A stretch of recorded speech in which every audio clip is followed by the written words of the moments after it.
Hello you guys and welcome back to my YouTube channel. I cannot believe by the time this video goes live, it'll be the month of November. How are we only 2 months away from 2025? I cannot believe this year has flown by. It's been a while since I filmed a reading wrap up, so that is what we're going to be doing today. I have about 14 books to talk about for the months of August, September, and October. So I hope you guys will enjoy it. And without further ado, let's jump right in. I can't decide if I like my hair better untucked or tucked behind my ears. I feel like I kind of like it untucked. But let's get into the books I read in the month of August. I will say before I begin, I only have about 6 physical copies of books to share with you guys. Most of them I did read through the library app or on my Kindle. If I don't have a physical copy of the book, I will put an image up on the screen so you guys can see the book title and the author and everything, what it looks like. Starting off with the month of August, I read 6 books this month, which is really good for me because normally I'd say I average about 3 to 4 books in a month. The first book that I read is like a spiritual, religious, Christian self-help book by Lisa Turkis. It's called It's Not Supposed to Be This Way, Finding Unexpected Strength When Disappointments Leave You Shattered. And this was actually a reread for me. I read this a couple of years ago, but I feel like the message in this book doesn't really hit unless you are going through something that has left you feeling maybe disappointed or hurt. I promise that I'm okay, but I'm not really going to elaborate on the reasoning why I wanted to read this, but it was really good. There's a quote that she had in here that I wrote in my Goodreads review because I really liked that and I thought I would share it with you guys. But it says, "To live is to love is to risk pain, and to risk pain is to live." And it really reminded me of a Timothy Keller quote that I have heard. My friend actually just got married last weekend and they read it. It says, "To be fully known and truly loved is, well, a lot like being loved by God. It's what we need more than anything." And I read his Meaning for Marriage book, I think sometime this year, and he's really good. He's a really renowned guy in the like Christian spiritual community. But anyways, back to this. I feel like this is really good to read, like I just said, when you are going through a hard time.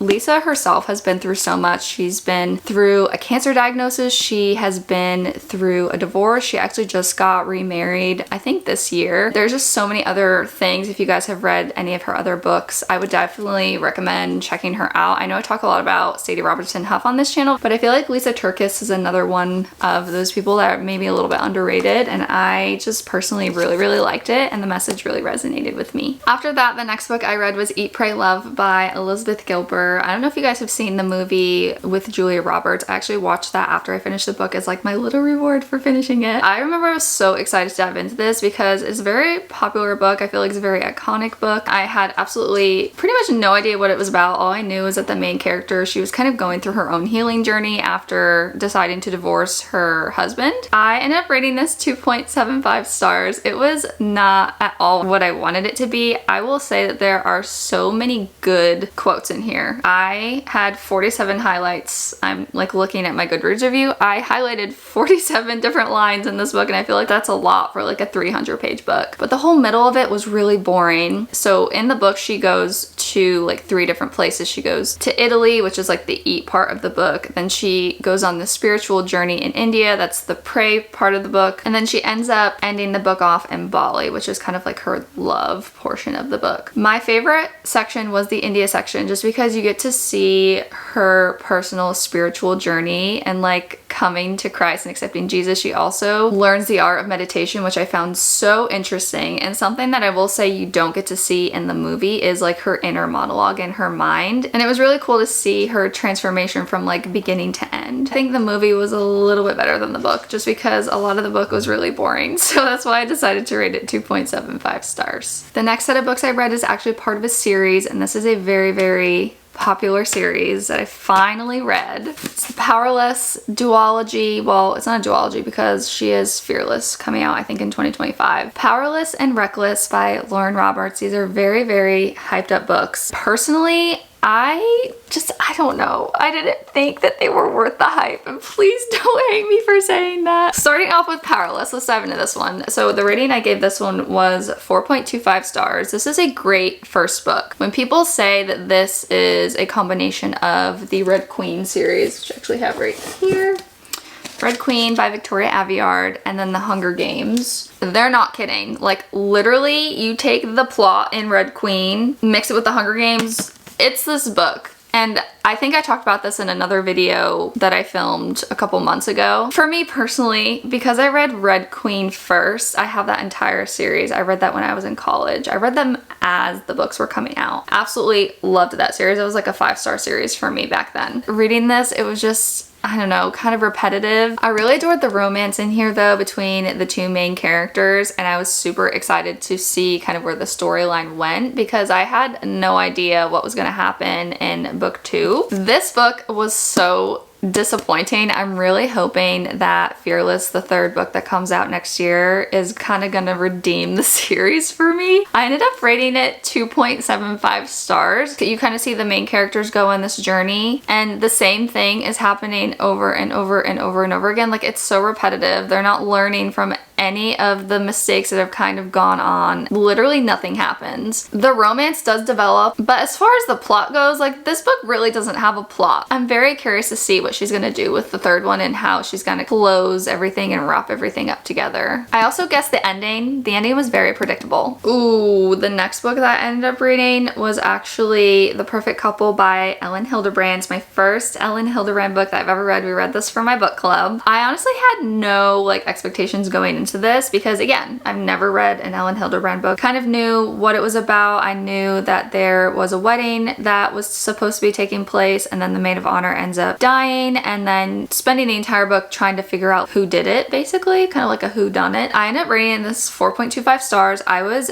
genuinely surprised with how much I enjoyed this. I could not for the life of me guess who did it. The show also that came out on Netflix, completely different than the book. If you read the book, then you watch the show, I feel like you're gonna be really disappointed because we read this for my book club and then we ended up watching the show together and we were all disappointed. We're like, what the heck? This is completely different. Not to say that like either one was bad because they weren't. They're just different. I would really like to read another Ellen Hilderbrand probably next summer. These are all small town murder mystery, take place on the beach. If you like a lot of like family drama, would definitely recommend checking this one out. After reading The Perfect Couple, I jumped into like a poetry self-help book. I think I'd included it in my last reading vlog, but it was Meant to Find You When You Needed It Most by Charlotte Freeman. I didn't rate this one, again, because it's a nonfiction, but I had 67 highlights in this book and it is only 212 pages. So I really like the style of writing. She is a beautiful writer. Definitely want to check out more of her books in the future. Oh my god.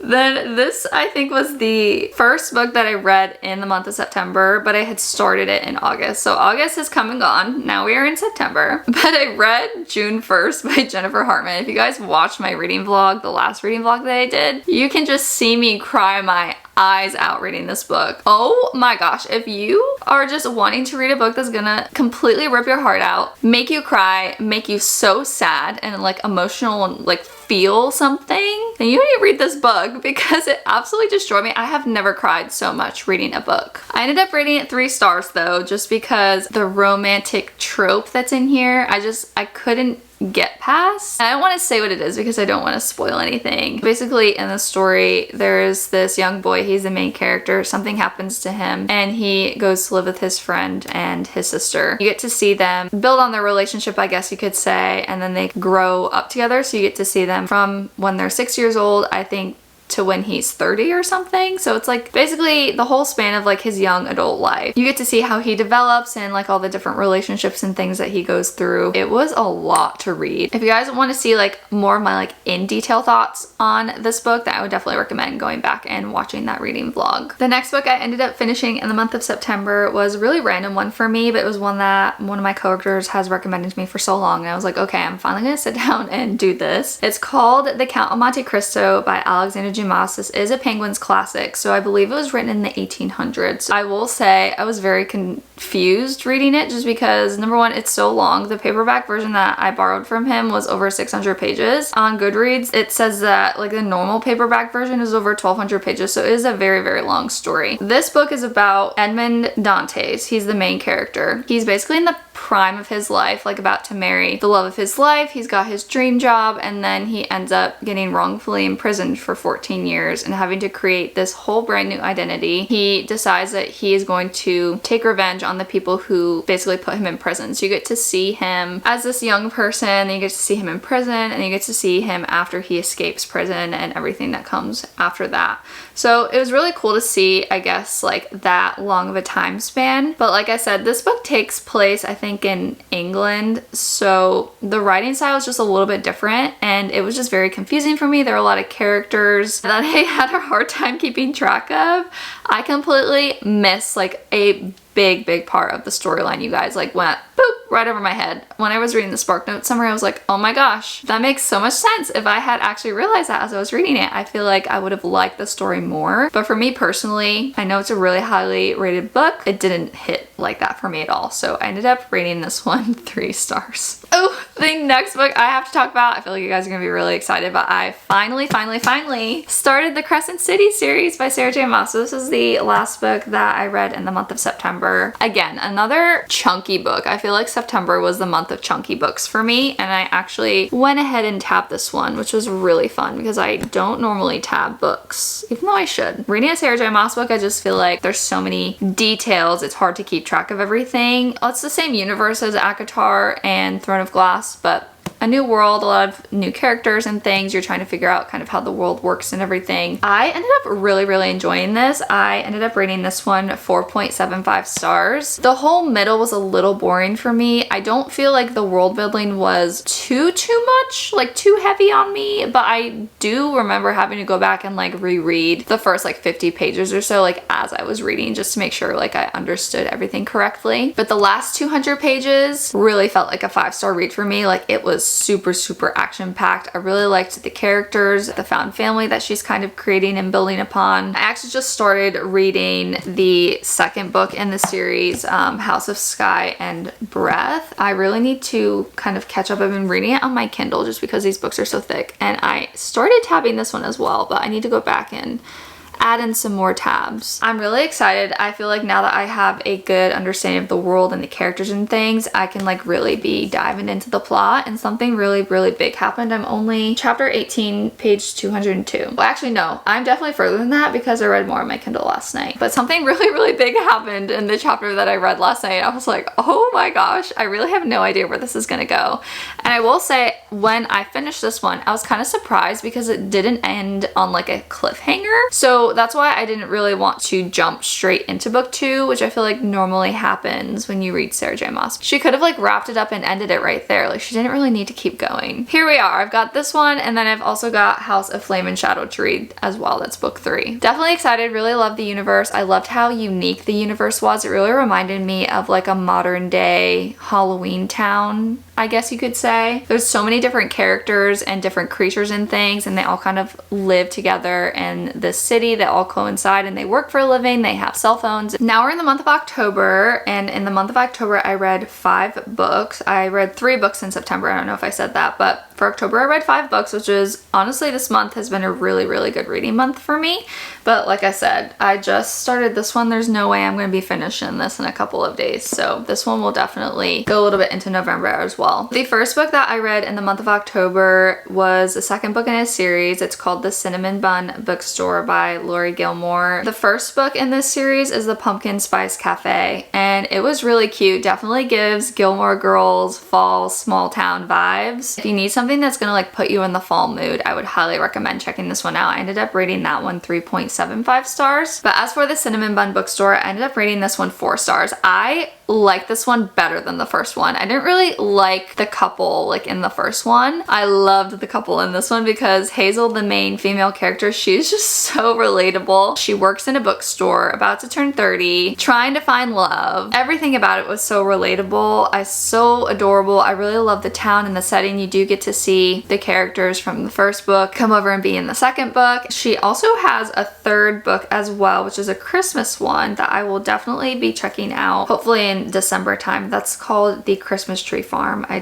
think it just released. Building upon the kind of October spooky Halloweeny vibes, I ended up switching things up a little bit and I decided I wanted to listen to an audiobook. I ended up listening to Enchanted to Meet You by Meg Cabot. I think that's how you say it. It's the first in the series, The Witches of West Harbor. This was a really fun audiobook to listen to in the month of October. I really liked it. It's about this girl who is a witch. She owns her own store, and then this guy from like the World Council of Witches, or kind of like their regulatory agency, I guess. They kind of watch over everything. He basically like finds her in her store and he's like, you are the chosen one. Like, you need to find this girl, you need to train her, you need to help her because something really bad is going to happen to your town. They kind of are going on this journey of trying to figure everything out and make sure that the town is okay, and it was just such a cute like witchy rom-com. I absolutely loved it. I ended up rating it 3.75 stars. The book I read after Enchanted to Meet You, I really don't remember anything about because it was so bad. I ended up reading Compass and Blade by Rachel Greenlaw. This is a book that I've had on my Goodreads TBR for quite a while, so I got it through the library and I ended up rating it 2 stars. I really like the concept. The story itself has to do kind of with like sirens and mermaids. As someone who loves the movie Aquamarine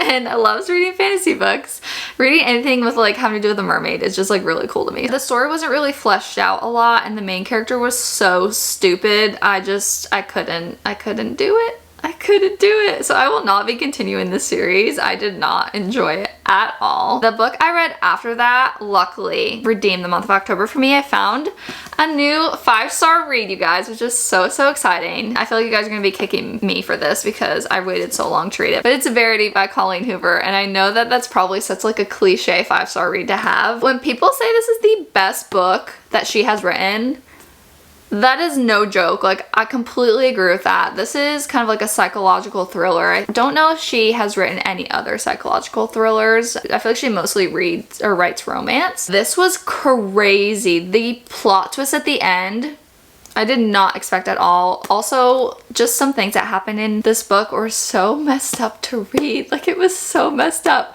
But the thing was, is I was really into the story. Like, I was dragged in and I could not put this down. I read it in one sitting. It was that good. And I haven't done that with a book and I can't even remember when the last time. So this was a really good 5-star read for me. Definitely recommend, if you can, like reading it in the month of October. But if you really like reading psychological thrillers, don't count her out for this one because this was phenomenal. Loved every second of it. Then the last book that I have to share with you guys for this video, aside from House of Sky and Breath, which I pretty much already talked about, was Belladonna by Adeline Grace. This is on my fall TBR list. I didn't really have any expectations going into it. I heard it was really good. I liked this more than I thought I would. I heard someone describe it as like a spooky Bridgerton, and it's also like a gothic romance. I've never really read gothic romances before, so I wasn't sure if I was gonna like it going into it, but I absolutely loved this. I loved the setting. It takes place in like this Victorian era setting and this castle, and there's ghosts. This main character, she can see and talk to the dead, which is really cool. She also sees like death. When I say that, I mean like death as like a character.